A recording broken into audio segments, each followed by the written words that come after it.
Losing it, can we really hear it? Can you give it up for the man who brings in those big ones at the box office? Are you everybody's favorite yet, Kartik Aaryan? Thank you so much, man. Thank you for the lovely introduction. I think I would like to believe that, and I would like to actually wherever I go मैं अभी आपको वही बोल रहा था कि मुझे लगता है मुझसे ज्यादा मेरे आसपास सबका फायदा बहुत हो रहा है. So I hope that continues and right now I am too excited to be here in Delhi and amongst you guys. So thank you for having me here. Thank you very much for being here at the India Economic Conclave. It's the 10th edition. We've been doing this for 10 years. Just like you've been delivering hits for the last, I don't know how many movies. But this year, Chandu Champion and then Bhool Bhulaiya 3. बस जेबों में कितना भरा हुआ है ये बता दो. आज everybody wants to know from you. 400 crore से ऊपर तो भूल भुलैया 3 है. सो क्या कहते हैं आपके प्रोड्यूसर्स आपको? आई थिंक अगली कौन सी कार खरीदनी है, कौन सी कार. बट नहीं, जस्ट किडिंग. आई थिंक मेरे प्रोड्यूसर्स, बस मुझे ऐसा लगता है कि जिस तरीके का ये साल गया है 2024, आई थिंक मेरे लिए बहुत इम्पोर्टेंट ईयर रहा है प्रोफेशनली, और मुझे ये बहुत यादगार साल है और मुझे ये हमेशा के लिए याद रहेगा. आई एम सो, मतलब मैं अभी यही सोच रहा था कि 20 दिन बचे हैं बस ये साल खत्म होने में. रुक जाए, थम जाए, ये थोड़ा सा थम जाए, थोड़ा सा. लकी साल है, बहुत लकी साल है. I want this year to continue. तो and but I can only hope that 2025 and the subsequent year वो भी ऐसे ही जाए जिस तरीके से ये गया है. और लास्टली मतलब 2024 में जिस तरीके से भूल भुलैया 3 ने अभी कमाई की, जिस तरीके से वो फिल्म के वी वर रियली नर्वस जब फिल्म रिलीज हो रही थी. या वो होता है, थोड़ा सा जिटरी होता हूं मैं, थोड़ा सा रिलीज के पहले थोड़ा सा नर्वस एनर्जी आ जाती है. एक्साइटमेंट भी था, लेकिन फिर भी बहुत आई थिंक ऐसा लग रहा था कि दिवाली में ये रिलीज होना, क्या लोग थिएटर्स जाएंगे, देखेंगे, यू नो, इट जस्ट थोड़े बहुत चीजें आती हैं, बहुत सवाल आते हैं, अननेसेसरी सवाल आते हैं. But it worked out really well and the kind of records और the reception that we got for the film, it's unreal and unbelievable. So I am thankful to the audience and fans. Fantastic, fantastic. Coming from a youngster, coming from somebody जो outsider माना जाता था. मैं पहले तो आपसे पूछना चाहती हूँ, आपने गाड़ियों की बात की. कितनी गाड़ियां हैं, कितने मोटर बाइक्स हैं, गिने कभी? मेरे यहाँ पार्किंग कम हो गई है, तो वो एक इंटरेस्टिंग बात थी कि लास्ट टाइम जब मैं कार खरीदने के लिए मम्मी से वापस से बोला था मुझे एक कार पसंद आई है, खरीदना है, तो उन्होंने बोला बेटा पार्किंग अब खत्म हो गई, अब कार बंद है इस घर पे. तो इवेंचुअली ये डिसाइड हुआ. मम्मी से परमिशन लेनी पड़ती है? बहुत बहुत बहुत. मेरे बाइक्स तो बंद हो चुकी है मेरे घर पे. अच्छा, कितनी बाइक्स हैं? मेरे पास है कुछ, मतलब मैंने गिनी नहीं है, लेकिन हाँ ठीक ठाक नंबर. ठीक ठाक क्या होता है? 10, 12, दर्जन भर, 2 दर्जन? मेरे पास 7-8 बाइक्स है. 7-8 बाइक्स. और गाड़ियां? वो भी उतनी होंगी. अच्छा, कौन कौन सी याद रहता है कि मंडे इसमें, ट्यूसडे उसमें? कैसे घूमते हो, कैसे डिसाइड करते हो? नहीं, मैं अभी अभी तो मैं एक ही गाड़ी में घूम रहा हूँ एंड इतना मैं डिसाइड नहीं कर पाता हूँ कि कौन सी कार किस दिन. मैं एक बार मैं एक गाड़ी, मतलब मैं डिसाइड कर लेता हूँ कि ये अभी मैंने लास्ट खरीदी है, तो मैं उसी के साथ कैसे बोलूँ कि मैं थोड़ा सा उसके प्रति लॉयल रहता हूँ उस गाड़ी के. अरे भाई अच्छा, कौन सी है ये लेटेस्ट जिसको इतना लॉयल्टी बोनस मिल रहा है? अभी ये लास्ट रिसेंटली मैंने एक रेंज रोवर ली थी and I was just, I think मैं बहुत टाइम से मुझे ऐसा था कि मुझे रेंज रोवर एक खरीदनी है. और स्टेटस सिंबल है? नहीं, मेरे ड्रीम कार में से एक थी, एक लैम्बोर्गिनी थी, एक रेंज रोवर थी और एक मैक्लेरन थी. तीनों मेरे पास है अभी. सो ये मतलब बहुत टाइम से मेरा सपना. ये लोग गिफ्ट करते हैं आपको? नहीं, क्या खरीदते हो? एक गिफ्ट है उसमें से. और भूल भुलैया के बाद कोई गिफ्ट मिली? हाँ, भूल भुलैया के बाद मुझे मैक्लेरन गिफ्ट की थी भूषण सर ने, आई थिंक. और and I am really thankful कि हाँ उनको इतना I am really thankful to the fans and audiences कि उन्होंने इतने पैसे कमाए उनको कि उन्होंने मुझे भी कुछ गिफ्ट किया. भाई 400, 425 करोड़ आप बनवा देते हो और उसके बाद 4-5-6 करोड़ की गाड़ी ले लेते हो. I don't think it's a bad deal. It's not a bad deal, he should give me a jet, कुछ प्राइवेट प्लेन या कुछ ऐसा मिलना चाहिए, आई थिंक। प्राइवेट प्लेन मिलना कुछ चाहिए, ऐसा कुछ होना बिल्कुल। चाहिए। हसरतें हो तो ऐसी हो। जी जी Kartik, I want to ask you, जी। आपने 19 साल की उम्र पे प्यार का पंचनामा से शुरुआत की। जी। आप इंजीनियरिंग कॉलेज में थे, क्या सोचकर फिल्म इंडस्ट्री का ये शौक चढ़ा? फिल्में देख के, मैं बचपन से ही मेरी फैमिली में या मुझे बहुत शौक था फिल्में देखने का, और आई डोंट नो, मतलब मैं कोई भी फिल्म नहीं छोड़ता था मैं, एंड वो फिल्में देख के मुझे हमेशा ऐसा लगता था, ये तब मुझे समझ नहीं आता था कि प्रोफेशन क्या है, ये एक्टिंग क्या होती है। मुझे बस लगता था अच्छा ये हीरो है, ये हीरोइन है। मुझे नहीं पता था कि डायरेक्टर, प्रोड्यूसर, सबके क्या क्या चीजें, क्या क्या लोग करते हैं। But I use to watch movies and I use to think कि हाँ फिल्में हैं, फिल्मों का पार्ट मुझे भी बनना है। कौन सी फिल्म बहुत इम्प्रेस की आपको? Baazigar, I think that was one film जिसकी वजह हार से के जीतने वाले को बाजीगर। बाजीगर कहते हैं। तो आई आप थिंक तो हारे ही नहीं, आप तो जीतते नहीं, चले बहुत जा बार- रहे हो, तो आप बाजीगर स्क्वायर हो गए। नहीं, बहुत बार मैंने अपने पूरी जर्नी में कई बार बहुत सारे फेलियर्स भी देखे, और उन्हीं से उभरते हुए सक्सेस भी देखी है। सो आई थिंक वो बस उतार चढ़ाव मैंने देखा है।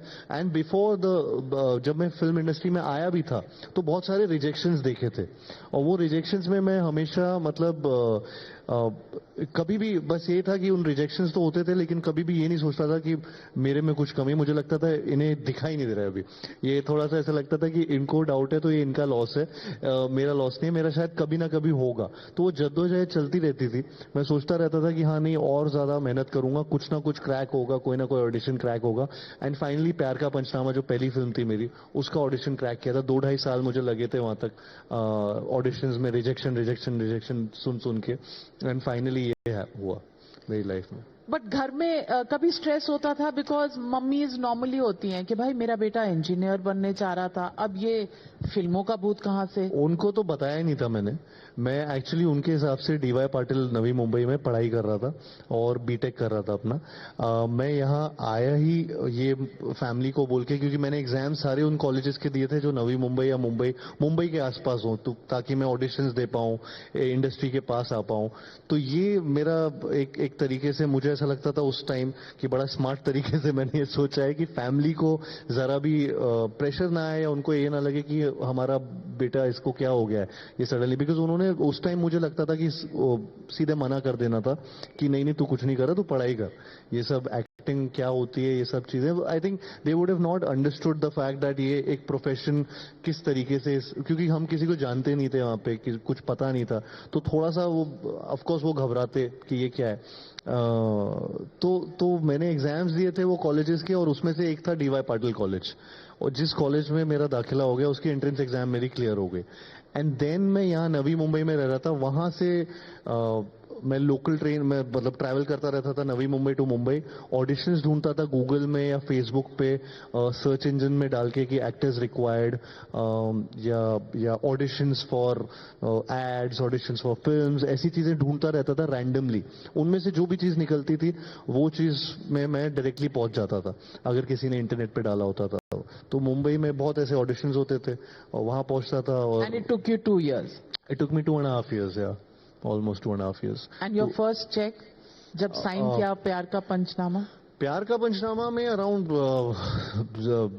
60,000 ऐसा था, 1 साल 1.5 साल के लिए। और 60,000 जी रुपए? हाँ। कभी ड्रीम किया था कि एक दिन रेंज रोवर आएगी मेरे पास? ड्रीम तो किया था मैंने, और बहुत बहुत सॉलिड तरीके से ड्रीम था मेरा कि हाँ नहीं, मुझे ये ऐसे कार्स खरीदनी है, या फिर मेरा ये रेंज रोवर खरीदूंगा किसी दिन, या फिर कुछ ना कुछ ड्रीम कार होती है, लैम्बोर्गिनी, ये सब चीजें थी। बहुत सारे ऐसे ड्रीम्स थे जो तो वापस गए उस नवी मुंबई के हॉस्टल में इन योर रेंज रोवर और लैम्बोर्गिनी के बॉस यहाँ से लोकल पर चलता था और अब लैम्बोर्गिनी लेकर आ गया हूँ? एक्चुअली मैं अपने पता नहीं, पुणे का रास्ता जब आता है तो कई बार ट्रैवल करता था, और मुझे कार को ड्राइव करने का बहुत शौक है। तो मेरा कॉलेज ऐसे बीच में एक दो बार पड़ा था। तो फर्स्ट टाइम जब मैं ऐसे कार से गया था तो मेरे लिए फुल सर्कल हो गया था वो लाइफ का, कि यहाँ से मैं एक्चुअली या तो लोकल ट्रेन रहता था स्टेशन पे, या फिर वो शेयरिंग कार्स जाती थी हाईवे पे, तो उनमें वो 5 रुपए देके आपको वो पूरा मुंबई तक वहां तक पहुंचा देते थे। ऐसा ऐसा कुछ होता था वो शेयरिंग पे। तो ड्राइवर्स आते थे, वो ऐसे 7-8 लोग बैठ जाओ और आप कार से पहुंच जाते थे। तो for me it was a thing कि यार वहां से यहाँ तक की जर्नी वो पूरा एक रिकैप हो जाता है। तो वो मेरा फर्स्ट टाइम ऐसे हुआ था जब मैं ऐसे पुणे के लिए ट्रैवल कर रहा था यहाँ से। आपको लगता है कि जैसे बॉलीवुड लोग सपने लेकर आते हैं, लेकिन सबके सपने सच नहीं होते हैं। आपके सच हुए। जी। फॉर्मूला क्या था? आज जो यंगस्टर्स स्ट्रगल कर रहे हैं, आपकी अपनी journey is testimony to the fact कि आपको किसी चीज की जरूरत नहीं है, हौसला चाहिए और आप ठान लीजिए तो आप कर सकते हैं। कैसे किया, जरा आज शेयर करिए सबके साथ। एक सेट फॉर्मूला नहीं है, लेकिन मुझे ऐसा लगता है कि जो मेरे लिए वर्क किया वो ये चीज थी कि मैंने कभी भी अपने ऊपर इतना सेल्फ डाउट नहीं किया। मैं हमेशा से वो सेल्फ बिलीफ रखा कि कुछ भी हो जाए, कि मेरे में कुछ अगर मुझे लग रहा है कि कोई गलती है, किसी ने कोई पॉइंट आउट किया है, तो एक्टिव वो क्रिटिसिज्म भी मैं उसको पॉजिटिवली लेता था। मैं उसको अपने हार्डवर्क से उस चीजों को और बेटर करता था और अपने ऊपर मेहनत, जेन्युइनली मेहनत करता था, और अभी भी वो करता हूँ। तो कोई भी चीज, कोई भी कमी मुझे ऐसा लगती है तो मैं उस चीज को और बेटर करने की कोशिश करता हूँ। एंड वो चीज मेरे लिए बहुत वर्क की। तो जब मैं ऑडिशंस पे जाता था हमेशा ये सुनता था कि you are unfit for this role, या फिर नहीं, आप लाइन से भी निकाल देते थे। वो लाइन में भी नहीं खड़े होने के लिए टाइम होता था, बिकॉज हम लोग बहुत सारे लोग आते थे ऑडिशंस के लिए। उसमें से वो ऐसे होता है ना कि अनवांटेड लोगों को हटाओ, तो उनमें से मैं भी एक होता था। तो हम सबको ऐसे रिजेक्ट किया जाता था। और मैं अगर ट्रैवल करके कोई और भी ऐसे आता होगा, मैं भी जाता था, तो हम लोग 2-2 घंटा दूर से ट्रैवल करते थे, और फिर सिर्फ एक बार वो सुन के, अनफिट सुन के, वापस 2 घंटा की जर्नी करके घर जाना होता था, तो हॉस्टल। सो आई थिंक वो टाइम बहुत ऐसा खुद पे सेल्फ डाउट ना आए, ये बहुत लोगों के साथ होता है कि जब वो फाइनल ऑडिशन का एक टाइम आता था, कि इतने सारे ऑडिशंस के बाद, रिजेक्शंस के बाद, एक जो फाइनल टाइम तक, जब कई लोगों के साथ ही होता है कि वो पहुंचते हैं वहां तक, और वहां ऐसा होता है यार अभी मन ही नहीं कर रहा है, मैं इतना यहां तक वो कर लिया हूं कि वो फाइनल चीज में अपना पूरा 100% 200% नहीं दे पाते। सो आई थिंक वो मेरे साथ कभी नहीं हुआ। वो मैंने हमेशा उस चीज को हमेशा ये किया कि ये मेरा पहला और आखिरी चांस है, तो हर चांस को उसी तरह से देखता रहा। आज भी मैं अपनी हर फिल्म को ये मेरी पहली और आखिरी फिल्म की तरह ही सोचता हूँ और काम करता हूँ उस पर। What a takeaway. Yes, you are as good as the opportunity that you get, and who knows, एक अपॉर्चुनिटी जिंदगी बदल लाइफ देती है। चेंजिंग होता है, लाइफ चेंजिंग हो सकता है। मेरा ऑडिशन जो प्यार का पंचनामा का ऑडिशन था, मैं आपको बताता हूँ क्या हुआ था उस टाइम। मेरे तो ये ऑडिशन हो रहा था अंधेरी में। मैं रहता था नवी मुंबई में, खारघर में, which is again 2 hours 2.5 hours away. तो और मेरा उस दिन एग्जाम था कॉलेज में, और या तो मैं एग्जाम दे सकता था या फिर एक ऑडिशन एक फिल्म का, जो मुझे गूगल में कहीं पे, फेसबुक पे कहीं पे मिला है, जिसमें बस बोला गया था कि 6 या 5 लोग, नए लोग चाहिए, न्यू कमर्स को मौका मिल रहा है, उनके लिए ऑडिशंस है, दीज आर द रिक्वायरमेंट्स, आप ये ऑडिशन के लिए आ जाइए। तब फिल्म का नाम नहीं पता था, तब किसी का नाम उससे अटैच नहीं था, सिर्फ कुछ नए लोग एक फिल्म बनाना चाह रहे थे, उनके लिए ऑडिशन हो रहा था। और वो एक्चुअली में शायद से गूगल पे देखकर आप चले? हाँ, मैं फेसबुक पे था ये, तो फेसबुक पे मैंने एक किसी के वॉल पोस्ट पे देखा था, और ग्रुप कम्युनिटीज होती थी तो उसमें डाला हुआ था, एंड कई बार वो फेक भी होते थे। तो अब मेरे पास ये ऑप्शन था कि शायद या तो मैं यहाँ जाऊं या तो मैं अपना एग्जाम दूं कॉलेज का। अभी मैं ये ऐसा एडवोकेट नहीं करूंगा कि कोई अपने कॉलेज के एग्जाम्स छोड़िए, पर वो उस दिन ऐसा संजोग था, ऐसा वो था कोइंसिडेंस कि एग्जाम भी मेरा उसी दिन था। And I don't know, something in, मुझे ऐसा गट फीलिंग आया कि नहीं, मैं ये नहीं छोड़ना चाहता हूँ ये opportunity. And I had no idea कि वो फिल्म मेरी पहली फिल्म बन जाएगी, या वो film that will come and turn into Pyaar Ka Punchnama, या उसका वो मोनोलॉग बनेगा. Monologue. Well, audience demand, popular demand, वो मोनोलॉग became your identity. जी. You got remembered by that. एक बार हो जाए. प्रॉब्लम ये है कि वो लड़की है, और क्या प्रॉब्लम है. प्रॉब्लम ये है कि मैं चाहता हूँ मेरी लाइफ में कोई प्रॉब्लम ना हो, लेकिन अगर मेरी लाइफ में कोई प्रॉब्लम ना हो तो ये उसकी लाइफ की सबसे बड़ी प्रॉब्लम है. इस वरीड यार, उसे तो सेलिब्रेट करना चाहिए, because isn't this exactly what she wants. Seriously यार, आजकल तो जो वो मुंह खोलती मन करता है मुंह में कुछ ठूस दूं. ट्रस्ट मी, 6 महीने में I have had it all. सब देख लिया मैंने. अरे कौन सा प्यार, कैसी रिलेशनशिप, काय की खुशियां. रिलेशनशिप का मतलब होता है and your own happiness. Happy woman is a myth. तो Fantastic. And you remember this. या ये तो मतलब मैंने अभी आधा पौना पेज बोला है. ये 6 पेज का था, जो 6 मिनट 5.5 मिनट का डायलॉग था. सेकंड पार्ट में ये 12 मिनट का डायलॉग किया था हमने शूट, जो जब लगाया गया फिल्म में, आई थिंक वो तब 7.5 मिनट का होगा. So it was actually a How many record. takes did it take? One take. One take? Yeah. The first. New actor, one take, Yes. and unforgettable moment that everybody remembers till date. Oh my God, you're a sensation. Irony is that Facebook पे जहां पे मुझे audition का पता चला था, मैं उस एग्जाम में फेल हो गया था ऑफ कोर्स, क्योंकि मैं इस ऑडिशन पे गया था. तो जो फेसबुक पे मुझे ये ऑडिशन का पता चला, उसी में ये डायलॉग, ये मोनोलॉग, जो मेरा ऑडिशन टेस्ट था इन अ वे, क्योंकि 4 महीने तक हमारा ऑडिशन चला था, तो चौथे महीने पे उन्होंने मुझे ये मोनोलॉग दिया था फाइनल ऑडिशन के लिए. And then I deliver that audition and मेरे को कॉन्ट्रैक्ट मिला था. Facebook was a one app जिसमें वो वायरल हुआ था, वो मोनोलॉग उस टाइम, 1 साल बाद, जब 2 साल बाद फिल्म आई थी. तो मतलब कोइंसिडेंटली उधर से ही मुझे फिल्म का मौका मिला था, और उधर ही वो वायरल हुआ था. हर किसी के वॉल पोस्ट में वो वाला डायलॉग या मोनोलॉग हर जगह था. So, do you call it destiny or do you call it Kartik Aaryan का एक सिंगल फोकस्ड, वो एक शाहरुख खान का डायलॉग भी है ना, हाँ. कि अगर आप कुछ मांगे तो पूरी शिद्दत से मांगे तो पूरी कायनात आपको. हाँ. तो आई थिंक मुझे लगता है मैं पावर ऑफ मैनिफेस्टेशन पे बहुत बिलीव करता हूँ, और वो मेरे लिए बहुत वर्क की है. मैं हमेशा ये बहुत बार ये कॉन्वर्जेशन होता है मेरे साथ, क्योंकि कई बार मुझे ये बोला भी जाता है, you have डिफाइड all the odds against all odds. तो मुझे हमेशा ये लगा है कि शायद मैंने वो चीज़ों को बहुत मैनिफेस्टेशन किया है, एंड कि मुझे ये इस प्रोफेशन में जाना है, मुझे इस प्रोफेशन में अच्छी मूवीज करनी है, मुझे अच्छे रोल्स करने हैं, मुझे व्हाटएवर, मुझे ब्रांड्स एंडोर्स करने हैं, मुझे मेरी लाइफ में यहाँ पे पहुंचना है.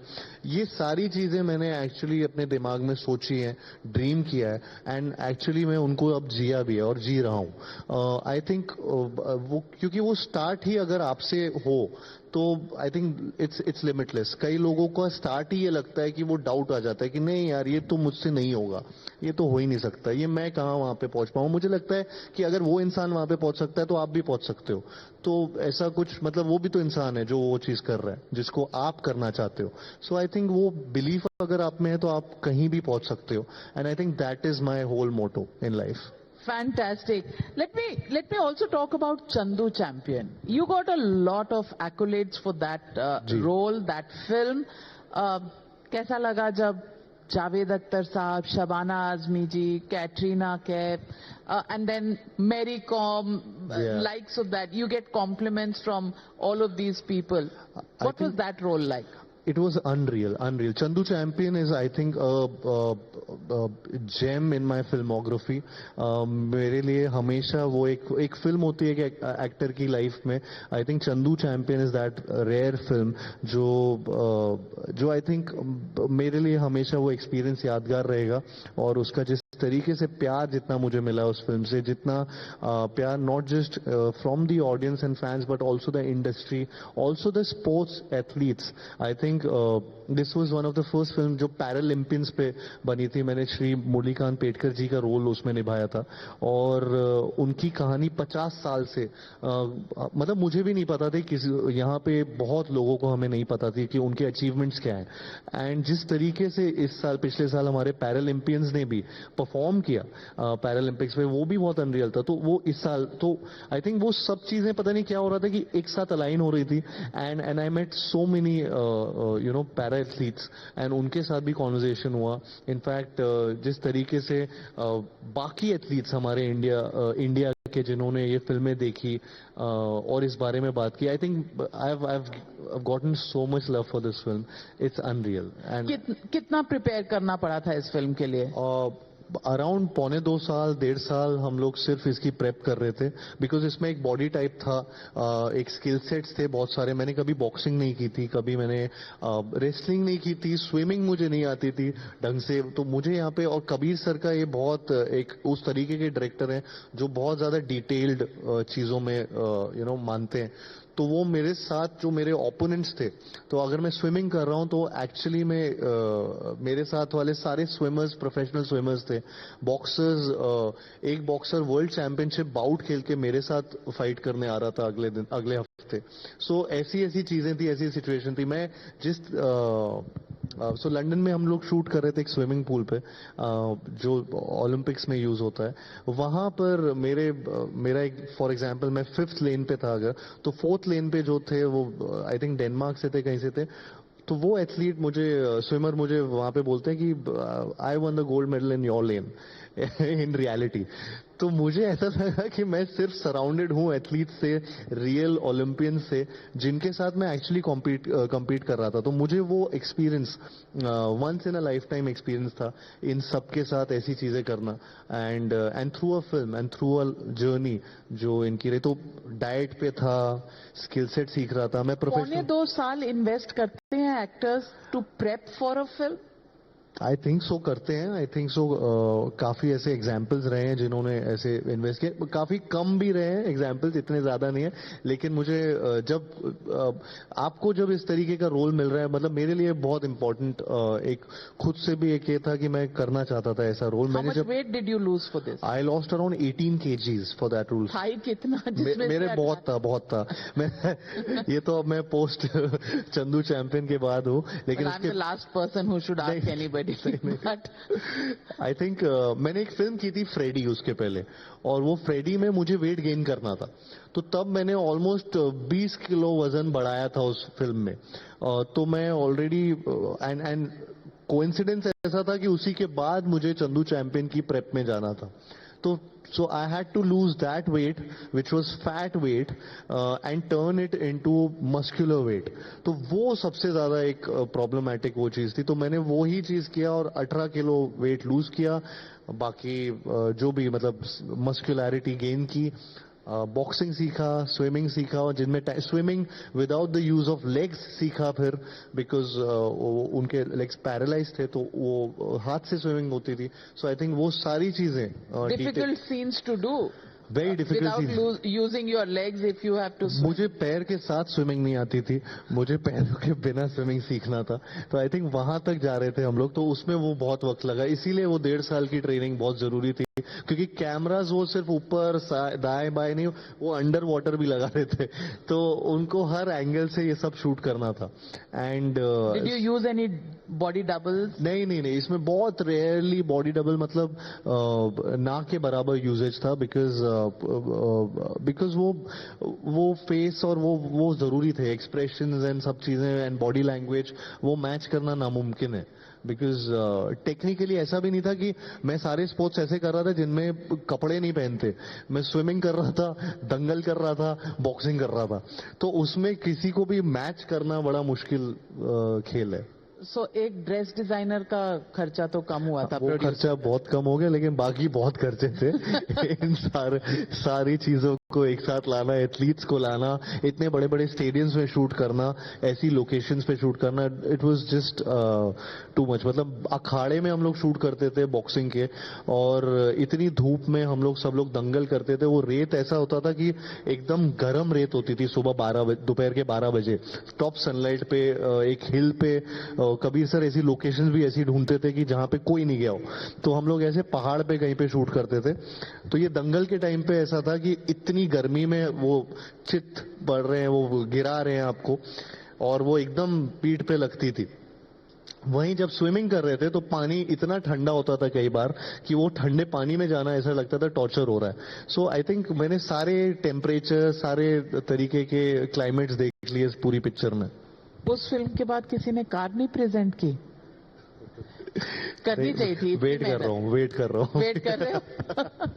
Because after so how long did you diet, how much did you workout, कितने घंटे दिन में वर्कआउट करना पड़ता था? फॉर द एंटायर टाइम, वो पूरा का पूरा जो 1.5 साल का पूरा एक सिस्टम था जिसमें मैं डाइट ऐसे फॉलो कर रहा था, like a machine, like a robot. Because अगर मैं रात को, जैसा मैं बोल रहा था कि रात को मैं एक सूप पी रहा था, टमेटो सूप, तो वही सूप मैं 1.5 साल तक बस वही पीता रहा। कोई चेंज नहीं उस रेजिम में, कोई चेंज नहीं उस डाइट पे। 1.5 साल you lived on tomato soup at night? Not just tomato soup, but अगर मैं रात को डिनर के टाइम सिर्फ वही खा रहा हूं तो मैं शुगर से पूरी तरह से ऑफ हो चुका था। I was of sugar. किसी भी तरीके का खाने में मीठा नहीं हो सकता था। एंड ऑफ कोर्स कार्ब्स एकदम मिनिमम थे, प्रोटीन ज्यादा थे। It was just a diet which felt like कि मैं कुछ ऑलमोस्ट खा ही नहीं रहा हूं, and for almost around 2 years। तो वो तो फॉलो करना था, एंड साथ साथ उसके बॉक्सिंग सीखना था। रोज सुबह बॉक्सिंग होती थी, दोपहर को जिम ट्रेनिंग होती थी, शाम को मेरी स्विमिंग होती थी। And so this was just a regime. 7 दिन इनफैक्ट मेरा ये चलता था रेजिम।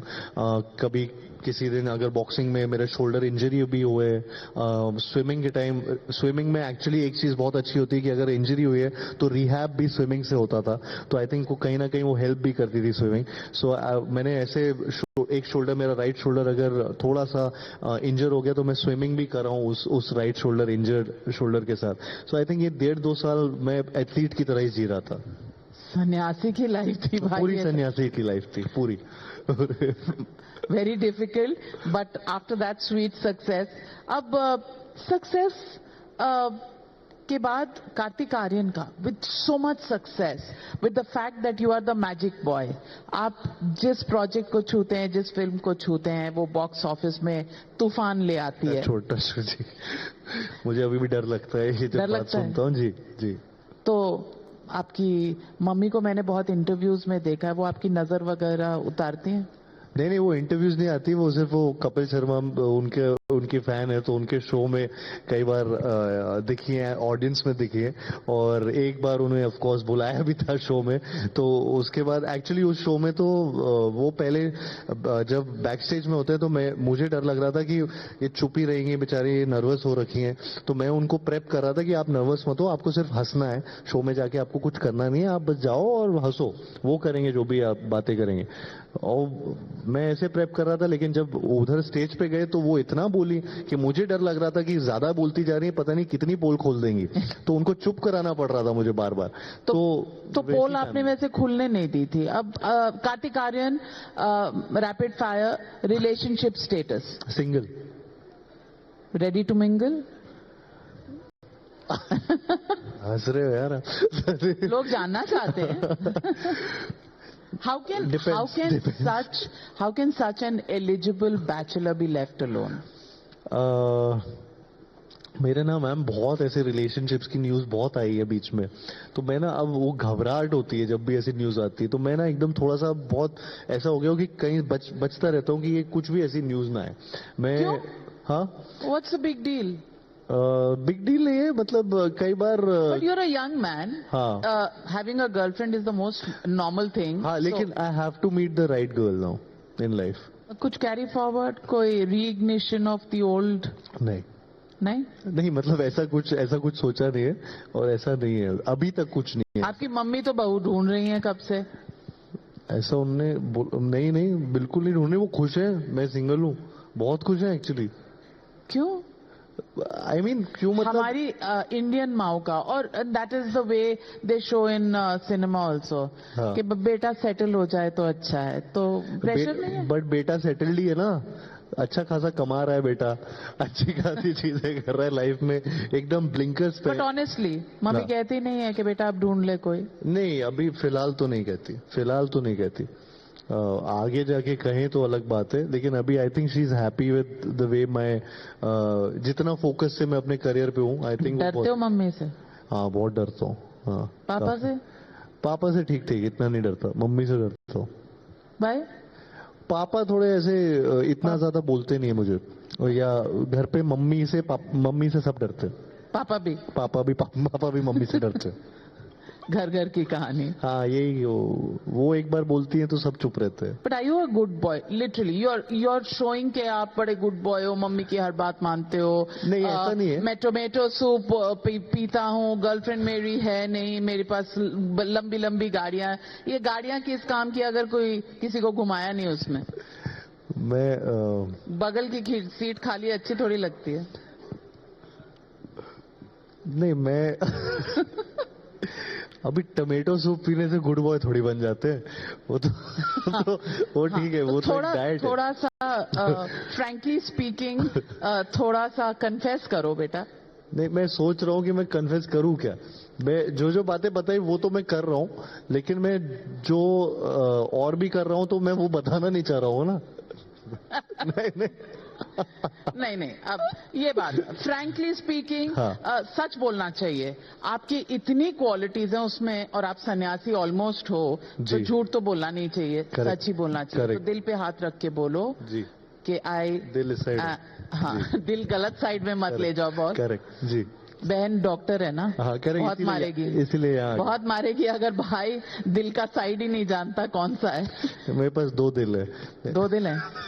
अच्छा, तो जो पब्लिक को दिखाते हो वो खाली वाला दिखाते हो, जहां पर कोई है वो दूसरी तरफ रखा हुआ है। नहीं ऐसा नहीं, मुझे जेन्युइनली मुझे पहले बोला गया था कि मेरी हार्ट रेट थोड़ी ज्यादा जाती है, तो इसका मतलब है हिंदी में कि दिल ज्यादा धड़कता है मेरा। तो ये मुझे धड़कते हुए दिल में भी अगर अब तक लड़की नहीं है और आपको देख के लड़कियों का हार्ट रेट फास्ट हो जाता है, व्हाट्स हैपनिंग? कहीं ना कहीं पता कुछ नहीं क्या प्रॉब्लम हो। है। आई थिंक हम ज्यादा लोगों को मिल ही नहीं पाते इस इंडस्ट्री में, ऐसा यही रीजन है। ज्यादा से ज्यादा आप जिनके साथ काम कर रहे होते हो आप उन्हीं को मिलते हो, तो आपके बहुत एक सेट पैटर्न होता है जिसमें आप लोगों को इतना ज्यादा मिल नहीं पाते। और मैं इतना ज्यादा पार्टीज करता नहीं हूँ, तो मैं ज्यादा इधर उधर बाहर जाता नहीं हूँ, तो मेरी आदतें थोड़ी बहुत अभी गुड बॉय वाली बातें क्या बोलूं मैं बाहर ज्यादा जाता नहीं हूँ, तो मेरे स्मॉल टाउन, आप ग्वालियर से आते हैं? मैं ग्वालियर से हूँ। हाँ। अभी भी मुंबई की पूरी छाप नहीं है? नहीं ऐसा नहीं है, मतलब मुझे जेन्युइनली मुझे ऐसा लगता है कि जितना मुंबई ने भी मुझे बहुत कुछ दिया है, और ऐसा कोई छाप वाली बात नहीं, मुझे मुंबई की भी बहुत क्वालिटीज अच्छी लगती है, लेकिन मेरे अंदर जो ग्वालियर का एक ग्वालियर बॉय है वो मेरे अंदर अभी तक जिंदा है, एंड आई थिंक वो हमेशा रहेगा, वो कभी नहीं जाएगा। बॉलीवुड लोग कहते हैं कि आउटसाइडर्स को बहुत जल्दी अपनाता नहीं है। What is your experience? I think मुझे जहां तक मेरा एक्सपीरियंस रहा है, मैं यहाँ पे जो भी मैंने अभी तक पाया है उसमें बस ये चीज जरूर रही है कि मैंने ये जरूर देखा है कि ये शायद से पता नहीं बॉलीवुड है या कोई और भी इंडस्ट्री हो, ये देर इज दिस सेंस जहाँ पे जब आप लोगों को ऑफकोर्स जानते हैं तो आपकी कुछ चीजें आसान हो सकती हैं, लेकिन at the end of the day आपका टैलेंट और आपकी success he will speak volumes for you. Of course even play field नहीं है, ये मैं झूठ नहीं बोलूंगा इस बात पे कि ये चीज, और ना मेरे को इस बात की कोई सिंपैथी भी चाहिए लाइफ में। मैं बहुत कंप्लीट हूँ एंड अपने आप में बहुत खुश हूँ, मुझे कोई इस चीज का टैग या कोई चीज नहीं चाहिए कि अरे यार ये बेचारा ये नहीं। मैं बस एक सवाल का जवाब ये देना चाहता हूँ कि वो इवन प्लेइंग फील्ड नहीं होती है। तो आई थिंक कहीं ना कहीं इस तरीके से वो हमेशा सामने आती है बात कि आउटसाइडर्स को इतना मौके नहीं मिल पाते। वो इसलिए भी नहीं मिल पाते क्योंकि हमारे पास इतना एक्सेस होता नहीं है। मेरी फैमिली में कोई ऐसा नहीं है कि कोई डायरेक्टर है या कोई कोरियोग्राफर है या कोई Who can open doors for action you? Director है, नहीं, हाँ, तो कोई भी नहीं है। So who can open doors for me. So मेरे डोर्स मैं खुद ही खोल रहा हूँ। And I want to be the hardest worker in the room. And I think जब मेरे को अपॉर्चुनिटी मिली तो मैंने वो ग्रैब की, और फिर उसके बाद दूसरी अपॉर्चुनिटी, तीसरी अपॉर्चुनिटी, शायद से मुझे उस लेवल की अपॉर्चुनिटीज नहीं मिली हो जो दूसरों को मिल पाई हो, लेकिन मैंने कोई कसर नहीं छोड़ी उन चीजों में। एंड मुझे उस बात का कोई गिला शिकवा नहीं है। So I am really happy with my journey. Success क्या एक्सेप्टेबिलिटी बढ़ती है? With success of course acceptability नहीं, मुझे लगता है विद सक्सेस आपको ज्यादा ऑथेंटिक काम मिलने लगता है, जो शायद से आप पहले क्रेव कर रहे हो। वो आपको मिलता नहीं था पहले, वो आपको काम मिलने लगता है। एक्सेप्टेबिलिटी, आई मीन सी, मैं यहाँ पे यही बोलता हूँ कि I am not here to make friends, and मुझे उस बात से कोई वो नहीं है कि एक्सेप्ट हो रहा है या नहीं You हो have रहा है। no friends in the film industry? I can call them colleagues, I can call them कि work colleagues जिनके साथ मैं काम करता हूँ, बट फ्रेंडशिप मेरे हिसाब से जो कॉलेज में एक फ्रेंडशिप होती है, जो आपके स्कूल के फ्रेंड्स है, वो आप उनको डिनाई नहीं कर सकते। I have met wonderful people in this industry, but it's a different scenario. Relationship. हाँ, it's a different relationship. So, what does Kartik Aaryan's normal day look like? काम पे जाते हैं, then how do you relax? Everybody comes back, chills, either with friends or something. आप क्या करते हैं? मेरा एक्चुअली मैं इतना चिल नहीं कर रहा होता हूँ। सारा टाइम काम ही करते हैं? सारा टाइम मेरा वो कंप्यूटर की तरह काम ही चलता रहता है दिमाग में How पूरा time. boring, Kartik Aaryan. Yes, it is kind of boring, but maybe I'm trying to entertain people by me being boring. So I think that's the whole point. So मैं लोगों को entertain कर रहा होता हूँ। Does anybody in the audience believe कि ये इतना boring आदमी होगा? कोई बिलीव नहीं कर रहा, सच बोलिए। मैं ये नहीं बोल रहा कि मैं बोरिंग हूँ, मैं अपने लिए बोरिंग हूँ, मैं दूसरों के लिए बोरिंग नहीं हूँ। नहीं, लोग क्या ये सच बोल रहा है कि कुछ है जो ये नहीं बता रहा? देखिए, कोई नहीं मान रहा, कह रहे हैं कि भाई ये आपने एक मुखौटा पहना हुआ है, आप you want us to believe this, तो बट आप दैट्स सोच नॉट। रहे होगे कि मैं घर आऊंगा, उसके बाद मैं तैयार होके कोई पार्टी में जाऊंगा, चिल करूंगा। तो लैम्बोर्गिनी लेके क्या ड्राइंग रूम का चक्कर लगाते हो? नहीं, लेमोर्गिनी लेके मैं ड्राइव पे चला जाता हूँ कभी भी, ऐसा अकेले? नहीं। जब अकेले? हाँ, म्यूजिक लगाता हूँ, अकेले ड्राइव पे निकलता हूँ।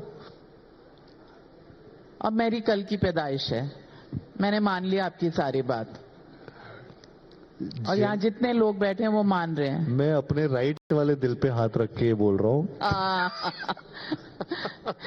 ये झूठी कस्में जो है ना, ये आप पे बॉलीवुड का रंग चढ़ गया है, ये ग्वालियर वाली बात नहीं है। मैं बिल्कुल ऐसा नहीं, मैं जेन्युइनली, मुझे बोलते हैं लोग, मुझे एक्चुअली में बोलते हैं मेरे आसपास सब। तो कोई दोस्त नहीं, कुछ नहीं, अकेले एक लैम्बोर्गिनी में एक आदमी जा रहा है, वो कार्तिक आर्यन है? नहीं, ऐसा नहीं है, मतलब ये हर दिन की बात नहीं बता रहा हूँ मैं। यूजुअली ऐसा होता है कि मुझे अकेला रहना ऐसा प्रॉब्लम नहीं लगता है। मैं एक्चुअली बहुत फैमिली के साथ अपना बहुत ज्यादा घूमता हूँ, और अगर, हाँ, फॉर एग्जांपल आप रिलेशनशिप की जैसे बात कर रहे थे, अगर मैं रिलेशनशिप में हूँ तो मैं अपने उनके साथ घूम रहा हूँ कहीं पे। लेकिन अगर तो मैं, ये बता दो ना कौन है, ये तो बता दो। अगर होता तो ये क्या बात हुई? ये मेक बिलीव, ये तो ड्रीम सीक्वेंस हो गया। ये ड्रीम सीक्वेंस है। नहीं, ड्रीम सीक्वेंस, हम दोनों वो ड्रीम देख रहे हैं। You have talked about dreams becoming reality. अब ये बताओ, इस ड्रीम सीक्वेंस में कौन लैम्बोर्गिनी के साथ वाली सीट पे बैठी है? एक लड़की ही होगी। हाँ, आई होप। नहीं, आई ऑल्सो होप। तो बहुत लड़कियों का दिल टूट जाएगा नहीं तो। 100%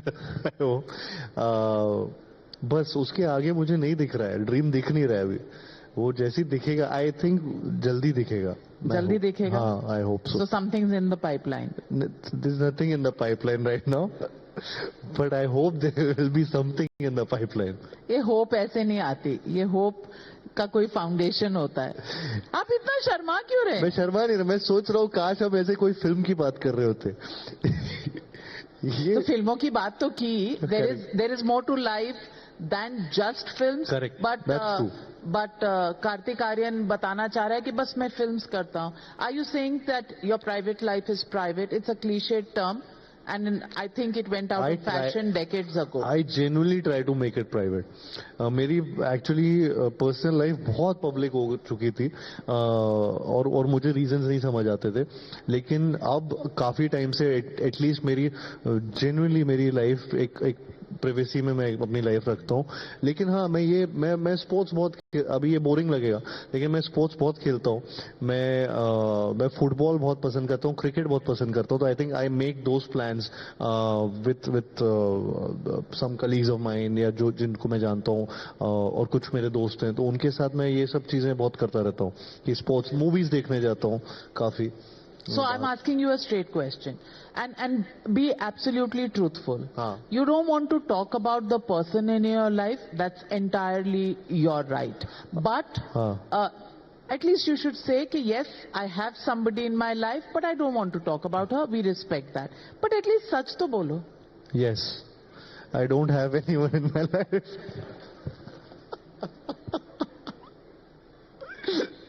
सच बोल रहा हूँ. यहाँ पर कोई फिल्म नहीं शूट हो रही. मैं सच बोल रहा हूँ. मैं आई होप मेरी लाइफ में कोई होता तो बहुत मजा आता है ये बात बोलने में. जेन्युइनली बोलता. मैं बोलता कि कैसे Lamborghini तो वो चला रही थी, मैं तो बाजू में बैठा था. हाँ, What are you looking for? What am I looking for? तो एकदम ही मैट्रिमोनियल हो गया है मेरे लिए. ऐसे ऐसे ये सब चीजें नहीं. But I think right time पे राइट इंसान मिल जाए मेरे को, बस that is what I am looking for. And जिसके साथ मेरी फ्रीक्वेंसी मैच हो, जिसके साथ जिनको मैं एंटरटेन कर पाऊं, हंसा पाऊं. That's a good one. That's a good one. And what's your next project? What are you looking forward to in terms of films? I'm working with Anurag Basu sir, दादा के साथ काम कर रहा हूँ, और बस वही फिल्म अभी नेक्स्ट स्टार्ट करने वाला हूँ. उसके अलावा कुछ डिसाइडेड नहीं है. I think it's been a crazy year for me. तो मुझे टाइम नहीं मिला है कि इन दोनों फिल्मों से बाहर कुछ सोच पाऊँ. तो अब जाके मैं थोड़ा सा रिलैक्स भी कर रहा हूँ, थोड़ा छुट्टी भी चल रही है. फाइनली जो हम बात कर रहे थे, तो ये इस महीने मैं थोड़ा सा रिलैक्स्ड हूँ. ये after a long period of time मेरी लाइफ में ऐसा हॉलीडे टाइम आया है. So I am just enjoying that. So what is your ideal place for a holiday? India में you'll get mobbed, so abroad? नहीं, India में भी मुझे बहुत, मैं इनफैक्ट इंडिया में बहुत ट्रैवल किया अभी. हाँ, वो तो 20 सिटीज का टूर आपने किया, भूल भुलैया. नहीं, वो मैं हॉलीडे नहीं, वो मैं काम कर रहा था. पर मैं अभी जयपुर में गया था. वहां पे मैं बहुत, I think I really had fun. Goa गया था ऑफ कोर्स, तो वहां पे भी. एंड सो मैं इंडिया में अभी 2-3 जगह पे ऐसे गया था. बाहर अगर मुझे जाना होगा तो आई डोंट नो, मैं पेरिस जाना चाहूंगा. Okay. Ji. So that's next on your agenda. Ji. And you know, what kind of music do you listen to when you're driving your Range Rover, Lamborghini, Mini Cooper? भागते हुए भी पसंद है music. Cardio करते. What kind of music? Anything. मुझे hip hop पसंद है. मुझे रोमांटिक सॉन्ग्स पसंद है. मेरा ऐसा कोई जॉनर नहीं है गानों में. Now you have said this. मुझे रोमांटिक सॉन्ग्स पसंद है, मेरे पास लैम्बोर्गिनी है, मेरा दिल राइट में भी है, लेफ्ट में भी है. फिर आप चाह रहे हो कि कोई सवाल भी ना पूछे, रोमांटिक सॉन्ग सुन रहे हो. अरे क्या, तो सब रोमांटिक सॉन्ग तो सब सुनते होंगे. उसका मतलब ये थोड़ी कि कोई सिंगल नहीं हो सकता. अच्छा, जो लिख रहा होगा रोमांटिक सॉन्ग, अगर वो सिंगल इंसान ने लिखा होगा तो मैं तो उसका विश्वास ही नहीं करूंगा उस पे. So Kartik Aaryan, what is the one thing you want to probably be remembered by? international film festivals, Melbourne, awards, box office hits. You've seen it all. Struggle भी देख ली, success भी देख लिया. अब bucket list में, wish list में क्या है? I think I want to make films वो जिन्हें लेगेसी फिल्म्स कहा जाता है. आई थिंक चंदू चैंपियन जिस तरीके से मेरी लाइफ में एक लेगेसी फिल्म है मेरे लिए, and I feel I just want to be remembered for these entertaining films, and I think वो मैं आगे करते रहना चाहता हूँ. होलसम एंटरटेनर्स, होलसम फिल्म्स जो सबको पसंद आए एंड यादगार रहे सालों तक, हिस्टोरिक रहे, और पिक्चर और अब जब भी फिल्मों की बात आए तो उन फिल्मों की भी बात हो. वैसे तो प्यार का पंचनामा भी बहुत यादगार फिल्म है, लोगों को डायलॉग्स बहुत याद हैं. भूल भुलैया के जी. What is Kartik Aaryan's mantra in life?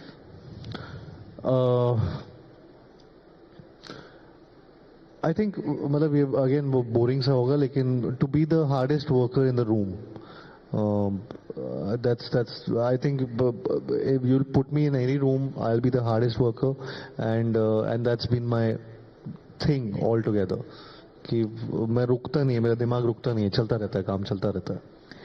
Well, Kartik Aaryan, I would say your mantra, the way I see it, is dream big and have the belief that you can make it come true.